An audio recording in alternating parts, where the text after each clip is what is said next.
Aloha, friends and neighbors. Welcome to Astrology, ancient science in the modern world.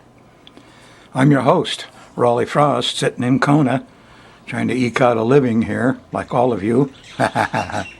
This is program 1111, 1111. We're going to cover the third week in March in the sky mirror, which I'm going to do first. And I got a lot of interesting things to share with you, so I want to get right along. One good note right away, hey, astrology works. It's not in favor right now, like Ben Franklin said, shame to the age we live in. But it works. And I've proved it for the last 20 years. And the fact that it works is good news for you. Yes, it means reality isn't quite what you think. And that you do have a fate, and Father in the sky did put you here for a certain reason, and reincarnation works, and a whole bunch of neat stuff. It's really good news that it works. Well, maybe to some people, if you try and tell them that, it's like, you get a hold of a redneck from Alabama and say, global warming is real, and the guy will laugh. What did Gandhi say? He said, first they laugh at you. No, he said, first they ignore you, then they laugh at you, then they fight you, then you win. So they ignored global warming, then they laughed at it. Now they're fighting it, and now more on that later. Anyway, same thing for astrology. Same thing with astrology. Don't buy into sun sign crap. That ruined astrology in the USA. Doesn't work. Anyway, astrology works. The ancients lived on it. It's your basic science, and it's a very happy matter. It's the age of Aquarius, First thing in the sky is Mercury is stopping and going backwards Thursday, the 22nd, at 2:20 p.m. It stops at 17 Aries and squares Pluto, so it's going to be difficult. With transportation and communication, it's going to get stopped and blocked and censored and redacted. And anyway, you got about 3 weeks after this date while it's going. When it goes backwards, good time to go clean out your old stuff. But you don't want to send in your income tax, because half of the Mercury things, communications and transportations, you'll have to do again. I try to foxhole Mercury. And if I want to call somebody on the phone, I'll call them and let it ring once and hang up quick. Punch redial, it rings again. That way I've called them twice. If I'm going out to the store, I may walk out onto the front porch, come back in, go shishi, go back out again. I've left twice. Because Mercury has to do a lot of this stuff again, because he's going backwards. Anyway, watch your keys.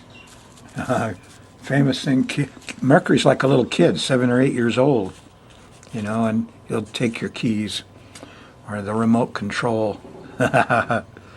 Anyway, Thursday, you'll notice it. Well, I've got some good news, but, there may be something here. Here's your chart. This is the generic chart for everybody. I just put Aries on the rising sign here. And some interesting things that are happening. That new moon at 27 degrees of Pisces that happened. Actually, it's happening for you right now. If you're on the Friday night show, well, Thursday night, it's tomorrow night. You got a new moon late Friday night, early Saturday morning. And this new moon is interesting because at 26 Pisces, it trines Jupiter. A lot of truth and wisdom comes out for the next month. And it sextiles Pluto, discovery. It's kind of neat. It does make a 30-degree angle to Uranus. So we're giving up science, independence, freedom, common sense. I don't know if that's enough trade-off for some discovery.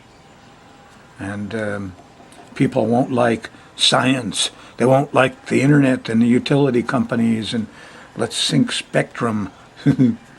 Anyway, not too good for astrology either for the month. And then there'll be another new moon, and that one will be on the planet Uranus, a month from where you're at. And that'll change the vibes totally again.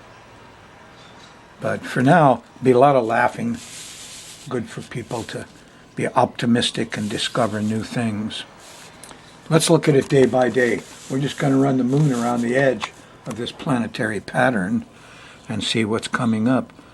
Here you see Mercury. I draw him big because he's stopping on Thursday at 17 Aries, squaring Pluto. People are going to say S-H-I-T a lot. You watch, your language is going to get, pretty raw around Thursday when Mercury stops. You'll be cursing. Everybody will be cursing a lot for some reason. It's just kind of natural when Mercury squares Pluto that your communication goes to extremes. You'll either say nothing at all or you'll shout loud curses. Anyway, if you're on a Thursday night show, you're back here. And Moon's in Pisces. It's coming up to Neptune Friday morning. Before breakfast, the moon goes by Neptune here. And it feels kind of sensitive and artistic and kind of nice. That's Neptune. Colors, art, music. There's a time to go to church. Time to work on your enlightenment. So Neptune stuff, not bad. Water, liquids. Friday morning. Friday afternoon, here's the sextile to Pluto and the trine to Jupiter, and you're in this discovery zone here. So it starts with discovery, just before dinner, after lunch. Sextile, moon sextiles Pluto. New things. And then it trines Jupiter later that night, about 9 o'clock. Aha, now I see it clear. The Hawaiian crow's not a crow at all. He's a raven. My raven show is playing all over the Big Island. More on that later. Saturday, moon's still in Pisces to get through breakfast. But just about after breakfast, here the moon squares Mars. People are irritated, angry. You got a new moon, huh? And usually new moons, even if it's a good new moon like this, there's a high accident rate and people get a little hoo-hoo Friday night, Saturday morning. So it feels pretty good Friday. But on Saturday, around breakfast, look out. Hots and sharps and problems with aggression. But you're in a new mood zone, so concentrate on optimism with the trine to Jupiter. And Saturday, maybe you'll ask yourself what you're protecting Saturday. Once you find out what you're protecting, you'll go do the physical work. You won't be impatient and angry with the bad Mars, the god of war. You got to hold him down a little bit. Too much war going on in the world. Ben Franklin said there never was a good war or a bad peace. Goes through Saturday as you go, and the moon's in Aries when you start getting angry. Whew, the hot one, the cardinal fire sign.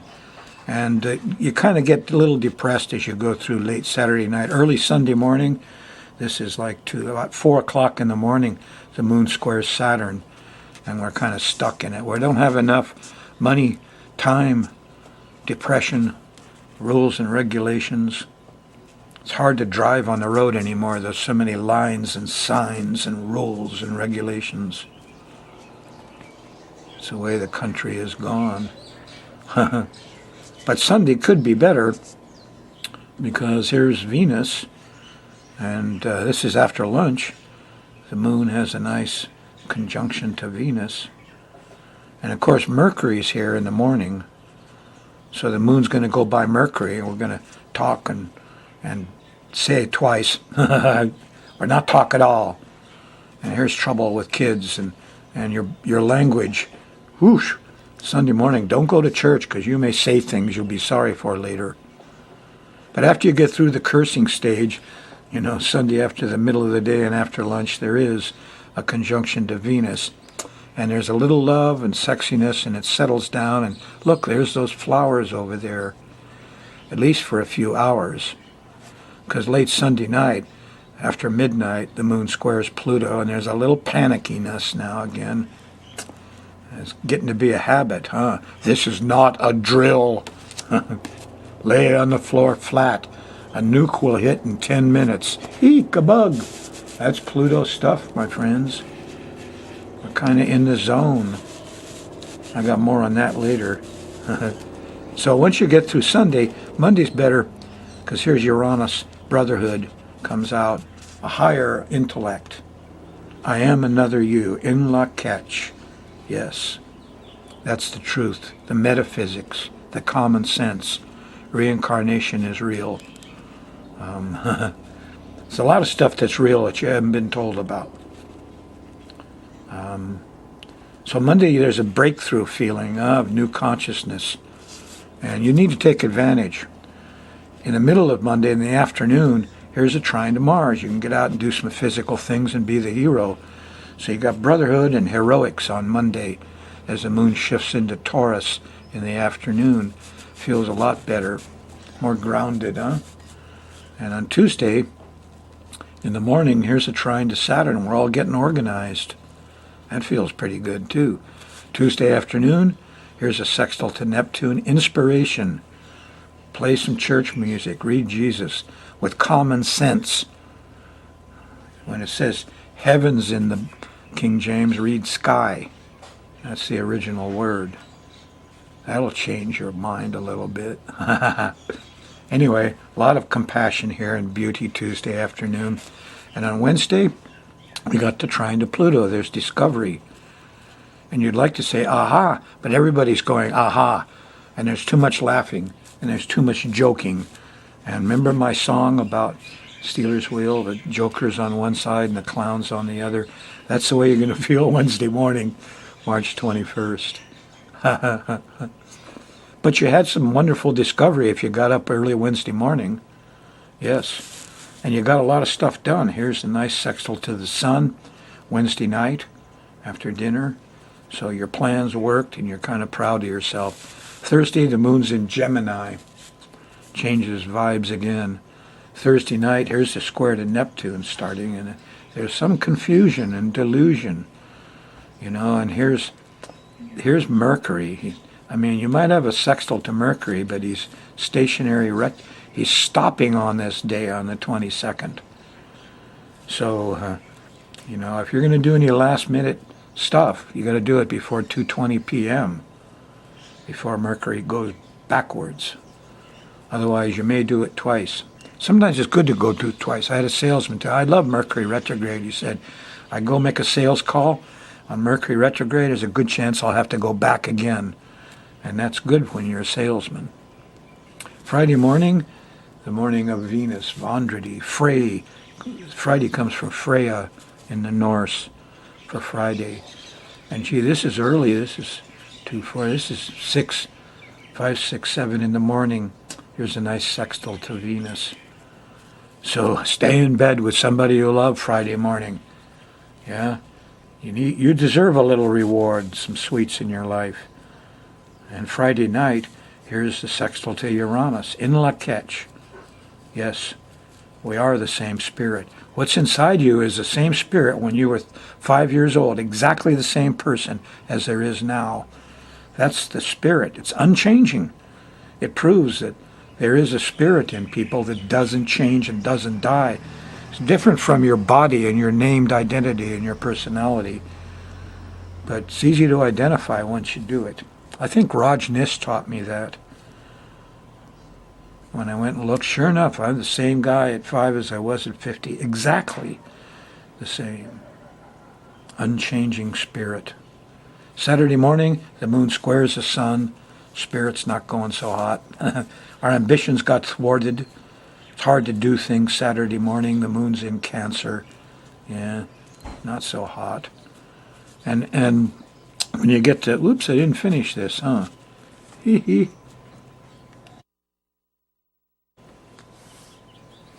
There, that's better. So Saturday starts with a lack of ambition, with the moon squaring the sun. Then you get bogged down after lunch when the moon opposes Saturn. Things are locked up and limited, and there's too many laws. And some inspiration hits about 1 a.m. in the morning, Sunday morning, with a nice trine to Neptune. But look at Sunday, my goodness. Now you know that Mercury just stopped a few days before the 25th, and it stopped in square to Pluto, and so people are saying SHIT a lot. There's also coughing, lung irritation, and Pluto is Vogue, amongst other things. I got something to teach you about that right soon. So here's curse words, loud sounds, difficulties getting around, a lot of coughing, sneezing. People are going to blame Vogue for their stuff. No, it's pollen showers, comes down the mountain. Exotic pollens in Hawaii at night. It gives people lung problems, not Vogue. Vogue could actually help your lungs, believe it or not. Well, anyway, there's your Pluto stuff, and it's in the morning, Sunday morning. Let's see, Pluto peaks out at 20. There it is. And Mercury at 17. So it's all going to catch you in the morning of Sunday, the 25th of March. And then in the evening, here we've got at dinner time, square to Venus, too much sweets, giving up, feeling tearful.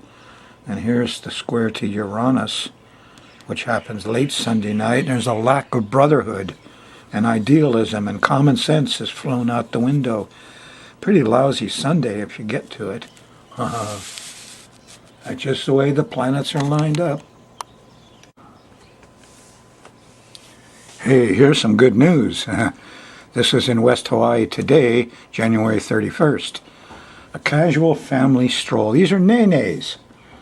Those of you on the Big Island know I've been, for 5 years and intensely for the last year, I've been trying to reform the problem of the nene and the alala, two domestic pets of Hawaiians. Everybody thinks they're wild. No, they're not wild. So these guys saved them, the biologists, and bred them up a bit and released them in the wild, but they didn't go to the wild. They're smart birds. They eat grass. They went to the they went to the golf courses, which I kind of been predicting because I saw a few of them do it. And this article is about a family of nenes and their fluffy goslings on the Waikoloa golf course, where they live with dozens of other nene. So to me, this is the nene has survived. It has survived the bird conservation people and didn't get released in the forest. And there it is on the golf courses. You know, I hope we can feed them and keep these guys alive and protect them, because they were pets for the Hawaiian for 1,000 years. They love people, the nenes do. Now, if you're not on the Big Island and you don't know about my campaign over Alala, you know, the raven, and nene, which has been going on a long time, I consider the alala the smartest bird in the world, and it's being threatened now by people releasing it into the wild, thinking it's a wild crow.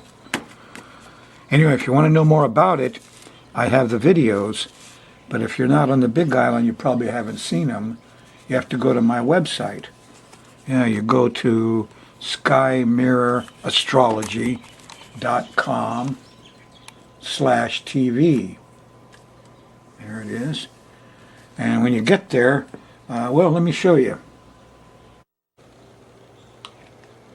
Okay, here's the website, Astrology with Rollin Frost. So you just go to skymirrorastrology and .com/TV. See the turtle?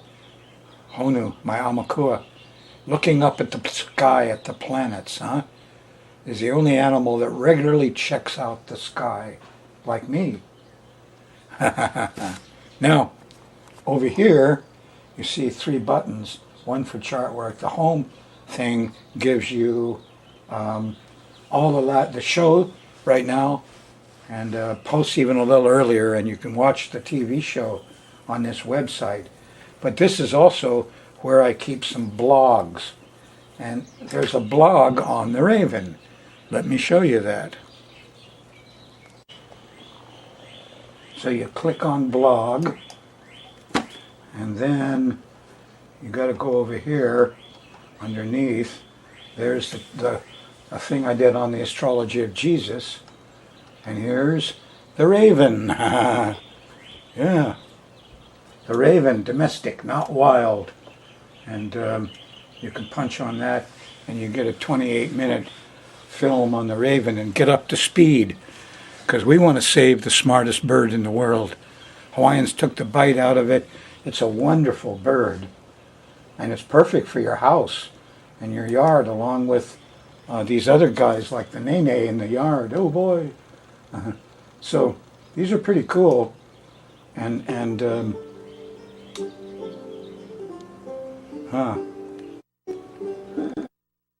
Here's the nene. The nene, the Hawaiian goose, looks a lot like the Canadian goose. Okay, enough of that right now. Go to the website, skymarastrology.com/TV, and you can watch this show and learn about the goose and the raven, Hawaiian domestic pets, and the trouble they're having. Well, I got to do a little public health work. Mercury stopping in square to Pluto means a lot of compulsive coughing. That's a couple of reasons for that. One of them is the flu bugs. So here's what I know about protecting yourself against these common viruses, something their government, people aren't telling you. They're called rhinoviruses. There's about 28 different ones. They live about 24 hours. And where you find them is on the places that people touch. I mean, you go in the supermarket and everybody's coughing and hacking and sneezing, and all those little viruses wind up on hands, and you come in and you press the button on the bank machine, and there's a rhinovirus there. Now you got it on your finger. What happens next? Well, wash that fingertip when you get home like a surgeon, and don't put the fingertip in your eye, nose, or ear. That's how the virus gets into your body. It won't get in through the mouth. Wearing a mask over your mouth does no good. Your mouth is too acid and kills all the virus. But a fingertip that hasn't been properly washed in your eye, nose, or ear, and you are infecting yourself. So wash those fingertips. Watch what you do with them.